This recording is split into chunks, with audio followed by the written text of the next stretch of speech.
ನಮಸ್ತೆ ಸ್ನೇಹಿತರೆ, ಸಜ್ಜನ್ ಟ್ಯುಟೋರಿಯಲ್ಸ್ಗೆ ಸ್ವಾಗತ. ಈ ವಿಡಿಯೋದಲ್ಲಿ 9ನೇ ತರಗತಿ ವಿಜ್ಞಾನ ಪ್ರಥಮ ಸಂಕಲನಾತ್ಮಕ ಮೌಲ್ಯಮಾಪನ 2025-26ನೇ ಸಾಲಿನ ಮಾದರಿ ಪ್ರಶ್ನೆ ಪತ್ರಿಕೆಯನ್ನು ನೋಡೋಣ. ತರಗತಿ 9 ಮತ್ತು ಇಲ್ಲಿ ಒಟ್ಟು ಅಂಕಗಳು 80 ಅಂಕಕ್ಕೆ ಇರುತ್ತೆ. ವಿಜ್ಞಾನ ವಿಷಯ ಮತ್ತು ಕೊಟ್ಟಿರ್ತಕ್ಕಂಥ ಸಮಯ 3 ಗಂಟೆಗಳು. ಇಲ್ಲಿ ಪ್ರಶ್ನೆ ಪತ್ರಿಕೆಯನ್ನು ನಾನು ಭೌತಶಾಸ್ತ್ರ ಮತ್ತು ರಾಸಾಯನಿಕಶಾಸ್ತ್ರ ಹಾಗೆ ಜೀವಶಾಸ್ತ್ರ ಬೇರೆ ಬೇರೆ ಭಾಗಗಳಾಗಿ ವಿಂಗಡಣೆ ಮಾಡಿದ್ದು 1 ಅಂಕ, 2 ಅಂಕ, 3 ಮತ್ತು 4 ಅಂಕಗಳಾಗಿ ವಿಂಗಡಣೆ ಮಾಡಲಾಗಿದೆ. ಇಲ್ಲಿ ಮೊದಲ ಭಾಗದಲ್ಲಿ ಭೌತಶಾಸ್ತ್ರದ ಪ್ರಶ್ನೆಗಳನ್ನು ನಾವಿಲ್ಲಿ ನೋಡೋಣ. ಇಲ್ಲಿ ಮೊದಲಿಗೆ 3 ಬಹು ಆಯ್ಕೆ ಪ್ರಶ್ನೆಗಳನ್ನು ತೆಗೆದುಕೊಂಡಿದ್ದೇವೆ. ಪ್ರತಿಯೊಂದು ಪ್ರಶ್ನೆಗೆ 1 ಅಂಕ, ಒಟ್ಟಾರೆ 3 ಅಂಕಗಳನ್ನು ನೋಡಬಹುದು. ಇಲ್ಲಿ 1ನೇ ಪ್ರಶ್ನೆ ಮೇನ್ 1ರಲ್ಲಿ ಕೆಳಗಿನ ಪ್ರಶ್ನೆಗಳಿಗೆ ಸರಿಯಾದ ಉತ್ತರಗಳನ್ನು ಆಯ್ದು ಬರೀರೆಂದು ಇಲ್ಲಿ ನೋಡಬಹುದು. ಮೊದಲ ಪ್ರಶ್ನೆ ಬಲದ ಏಕಮಾನ. ಇಲ್ಲಿ ಆಪ್ಷನ್ಗಳು ಮೀಟರ್, ಜೌಲ್, ನ್ಯೂಟನ್ ಮತ್ತು ಕಿಲೋಗ್ರಾಮ್ ಅಂತ ಇದೆ. ಇಲ್ಲಿ ಇನ್ನು 2ನೇ ಪ್ರಶ್ನೆ ನ್ಯೂಟನ್ನ ಚಲನೆಯ 2ನೇ ನಿಯಮದ ಗಣಿತೀಯ ಸೂತ್ರ ಯಾವುದು ಅಂತ ಕೇಳಿದ್ದಾರೆ. ಇಲ್ಲಿ ಆಪ್ಷನ್ಗಳನ್ನು ನೀವು 4 ಆಪ್ಷನ್ಗಳನ್ನು ಕೊಟ್ಟಿದ್ದೀವಿ, ಇಲ್ಲಿ ನೋಡಬಹುದು. ಇನ್ನು 3ನೇ ಪ್ರಶ್ನೆ ಬಂದೂಕಿನಿಂದ ಗುಂಡು ಹಾರಿಸಿದಾಗ ಮುಂದಕ್ಕೆ ಚಲಿಸಿ ಬಂದೂಕು ಹಿಂದಕ್ಕೆ ಚಲಿಸುವುದು ಇದು ಯಾವ ನಿಯಮದ ಉದಾಹರಣೆಯಾಗಿದೆ. ಇಲ್ಲಿ ಸಹ ನೀವು 4 ಆಪ್ಷನ್ಗಳನ್ನು ನೋಡಬಹುದು. ಈ 2ನೇ ಮೇನ್ನಲ್ಲಿ 1 ಅಂಕದ 3 ಪ್ರಶ್ನೆಗಳನ್ನು ಇಲ್ಲಿ ನೋಡಬಹುದು. ಒಂದು ವಾಕ್ಯದಲ್ಲಿ ಉತ್ತರಿಸಿ. ಪ್ರಶ್ನೆ ಸಂಖ್ಯೆ 4 ವೇಗೋತ್ಕರ್ಷ ಎಂದರೇನು. ಇನ್ನು 5ನೇ ಪ್ರಶ್ನೆ ನ್ಯೂಟನ್ ಚಲನೆಯ 3ನೇ ನಿಯಮವನ್ನು ತಿಳಿಸಿ. ಇನ್ನು 6ನೇ ಪ್ರಶ್ನೆ ಜವದ ಅಂತಾರಾಷ್ಟ್ರೀಯ ಏಕಮಾನ ಯಾವುದು. ಮೇನ್ ಪ್ರಶ್ನೆ 3. ಕೆಳಗಿನ ಪ್ರಶ್ನೆಗಳನ್ನು 2-3 ವಾಕ್ಯಗಳಲ್ಲಿ ಉತ್ತರಿಸಿ. ಒಟ್ಟು ಪ್ರಶ್ನೆಗಳು 2, ಪ್ರತಿ ಪ್ರಶ್ನೆಗೆ 2 ಅಂಕ, ಒಟ್ಟಾರೆ 4 ಅಂಕಗಳನ್ನು ಇಲ್ಲಿ ನೋಡ್ಬೋದು. ಪ್ರಶ್ನೆ ಸಂಖ್ಯೆ 7 ಸಂತುಲಿತ ಬಲ ಮತ್ತು ಅಸಂತುಲಿತ ಬಲಗಳಿಗಿರುವ ವ್ಯತ್ಯಾಸವನ್ನು ತಿಳಿಸಿ ಅಂತ ಹೇಳಿದ್ದಾರೆ. 8ನೇ ಪ್ರಶ್ನೆ ಒಂದು ಕಾಯವು 15 ಮೀಟರ್ ದೂರವನ್ನು 4 ಸೆಕೆಂಡ್ಗಳಲ್ಲಿ ಚಲಿಸಿ ಮತ್ತು 15 ಮೀಟರ್ ದೂರವನ್ನು 2 ಸೆಕೆಂಡ್ಗಳಲ್ಲಿ ಚಲಿಸಿದರೆ ಆ ಕಾಯದ ಸರಾಸರಿ ಜವ ಎಷ್ಟು ಅಂತ ಕೇಳಿದ್ದಾರೆ. ಇನ್ನು 4ನೇ ಮೇನಲ್ಲಿ 3 ಪ್ರಶ್ನೆಗಳನ್ನು ನಾವು ನೋಡ್ಬೋದು. ಪ್ರತಿ ಪ್ರಶ್ನೆಗೆ 3 ಅಂಕ, ಒಟ್ಟಾರೆ 9 ಅಂಕಗಳನ್ನು ನಾವು ಇಲ್ಲಿ ನೋಡಬಹುದು. 9ನೇ ಪ್ರಶ್ನೆ ಚಲನೆಯ 3 ಸಮೀಕರಣಗಳನ್ನು ಬರೀಬೇಕಂತ ಕೇಳಿದ್ದಾರೆ. 3 ಸಮೀಕರಣಗಳಿಗೆ ಒಂದೊಂದು ಸಮೀಕರಣಕ್ಕೆ 1 ಅಂಕ. ಇನ್ನು 10ನೇ ಪ್ರಶ್ನೆ ಕೆಳಗಿನ ವೇಗ ಕಾಲನಕ್ಷೆಗಳಲ್ಲಿ ಏಕರೂಪವಲ್ಲದ ಮತ್ತು ಸ್ಥಿರ ವೇಗೋತ್ಕರ್ಷದ ನಕ್ಷೆಗಳನ್ನು ಗುರುತಿಸಿ ಅಂತ ಹೇಳಿದರೆ 4 ಚಿತ್ರಗಳನ್ನು ಕೊಟ್ಟಿದ್ದೇವೆ. ಇದರಲ್ಲಿ 3 ಚಿತ್ರಗಳನ್ನು ನಾವಲ್ಲಿ ಹೊಂದಿಸಿ ಬರಿಬೇಕಾಗುತ್ತೆ. 11ನೇ ಪ್ರಶ್ನೆ ಏಕರೂಪ ವೃತ್ತೀಯ ಚಲನೆ ಎಂದರೇನು ಮತ್ತು ಉದಾಹರಣೆ ಕೊಡಬೇಕು. ಅದೇ ರೀತಿ ಅದನ್ನು ಲೆಕ್ಕಿಸುವಂತಹ ಸೂತ್ರವನ್ನು ಸಹ ಇಲ್ಲಿ ಬರೀಬೇಕಾಗುತ್ತೆ. ಇನ್ನು ಮೇನ್ 5ರಲ್ಲಿ ಕೆಳಗಿನ ಪ್ರಶ್ನೆಗಳನ್ನು ಉತ್ತರಿಸಿ. 2 ಪ್ರಶ್ನೆಗಳಿದ್ದಾವೆ. ಒಂದು ಪ್ರಶ್ನೆಗೆ 4 ಅಂಕ, ಒಟ್ಟು 8 ಅಂಕಗಳನ್ನು ಇಲ್ಲಿ ನೋಡ್ಬೋದು. 12ನೇ ಪ್ರಶ್ನೆ ನ್ಯೂಟನ್ನ ಚಲನೆಯ 3 ನಿಯಮಗಳನ್ನು ಬರೆಯಿರಿ. ನ್ಯೂಟನ್ ಚಲನೆಯ 3 ನಿಯಮಗಳಿದಾವಲ್ಲ ಅವುಗಳನ್ನು ಇಲ್ಲಿ ಕೇಳಿದ್ದಾರೆ. 3 ನಿಯಮಗಳನ್ನು ಇಲ್ಲಿ ಬರೀಬೇಕಾಗುತ್ತೆ. ಇನ್ನು 13ನೇ ಪ್ರಶ್ನೆ ಒಂದು ಲೆಕ್ಕ ಕೇಳಿದ್ದಾರೆ. ರಾಹುಲ್ ವಿಶ್ರಾಂತ ಸ್ಥಿತಿಯಿಂದ ಹೊರಟು ಸೈಕಲನ್ನು ತುಳಿಯುತ್ತಾ 30 ಸೆಕೆಂಡ್ಗಳಲ್ಲಿ 6 ಮೀಟರ್ ಪರ್ ಸೆಕೆಂಡ್ ವೇಗವನ್ನು ಹೊಂದುತ್ತಾನೆ. ನಂತರ ಸೈಕಲ್ಗೆ ತಡೆ ಹಾಕಿ 5 ಸೆಕೆಂಡ್ಗಳಲ್ಲಿ ವೇಗವನ್ನು 4 ಮೀಟರ್ ಪರ್ ಸೆಕೆಂಡ್ಗೆ ತರುತ್ತಾನೆ. ಎರಡೂ ಸಂದರ್ಭಗಳಲ್ಲಿ ಉಂಟಾದ ವೇಗೋತ್ಕರ್ಷವನ್ನು ಕಂಡುಹಿಡಿಬೇಕು.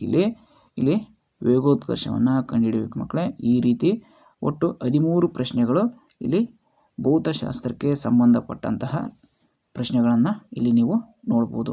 ಇನ್ನು 2ನೇ ವಿಭಾಗ ರಾಸಾಯನಿಕ ಶಾಸ್ತ್ರ. ನಾವು ರಾಸಾಯನಿಕ ಶಾಸ್ತ್ರದಲ್ಲಿ ಇಲ್ಲಿ ನೋಡ್ಬೋದು.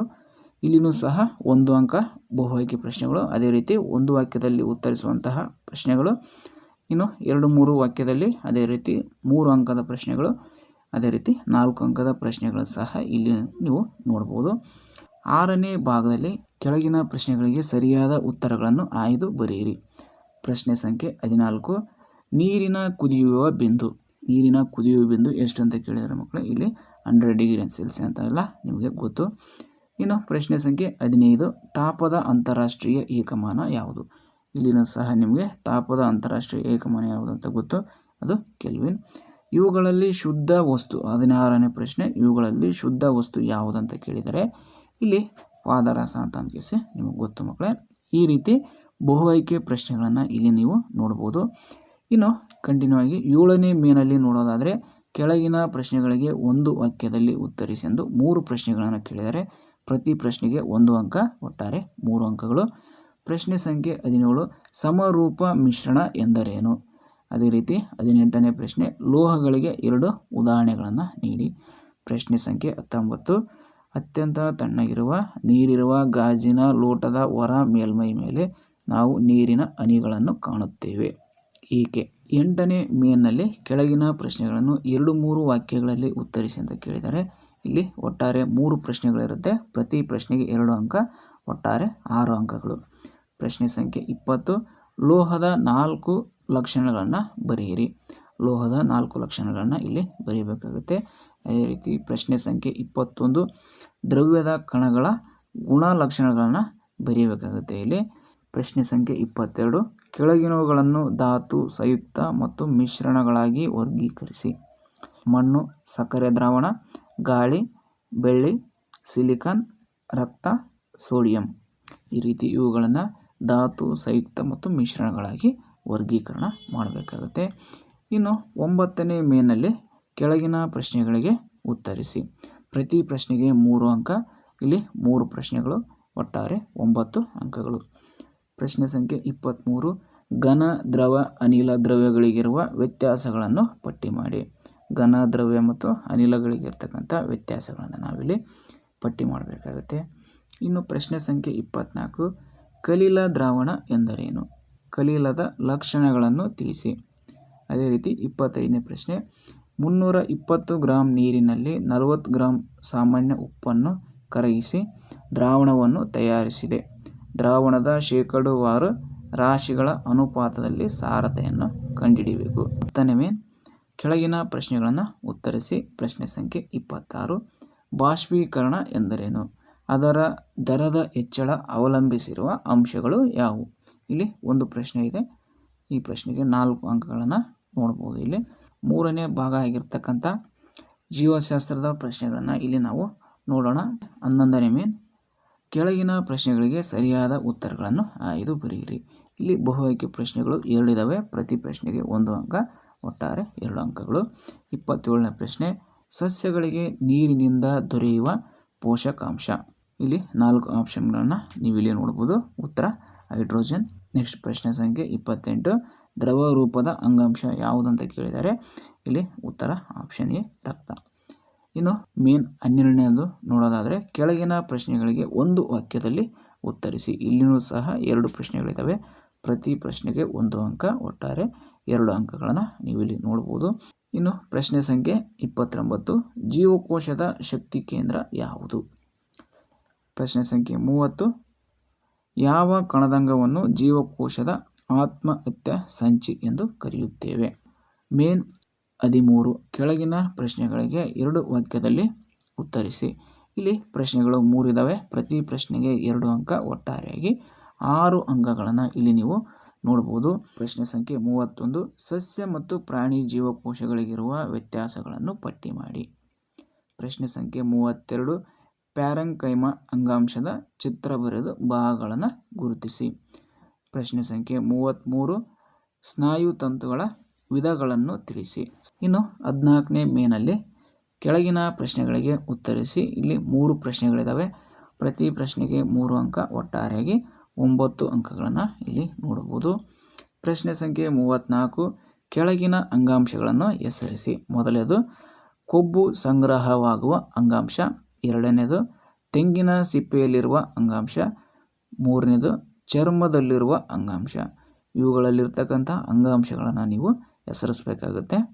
ಇನ್ನು ಪ್ರಶ್ನೆ ಸಂಖ್ಯೆ 35 ಪ್ರಾಣಿ ಜೀವಕೋಶದಲ್ಲಿರುವ ವಿವಿಧ ಕಣದಂಗಗಳನ್ನು ಹೆಸರಿಸಿ. ಪ್ರಾಣಿ ಜೀವಕೋಶದಲ್ಲಿರ್ತಕ್ಕಂಥ ಕಣದಂಗಗಳನ್ನು ನಾವಿಲ್ಲಿ ಬರಿಬೇಕಾಗುತ್ತೆ. ಇನ್ನು ಪ್ರಶ್ನೆ ಸಂಖ್ಯೆ 36 ಸರಳ ಶಾಶ್ವತ ಅಂಗಾಂಶದ ವಿಧಗಳನ್ನು ಹೆಸರಿಸಿ.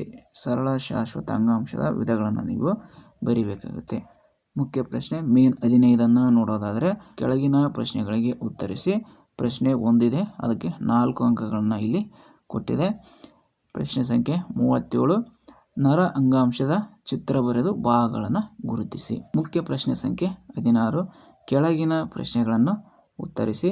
ಪ್ರಶ್ನೆ ಸಂಖ್ಯೆ 38, ಸಸ್ಯ ಜೀವಕೋಶದ ಚಿತ್ರ ಬರೆದು ಭಾಗಗಳನ್ನು ಗುರುತಿಸಿ. ಈ ಪ್ರಶ್ನೆಗೆ 5 ಅಂಕಗಳನ್ನು ನೀಡಲಾಗಿದೆ.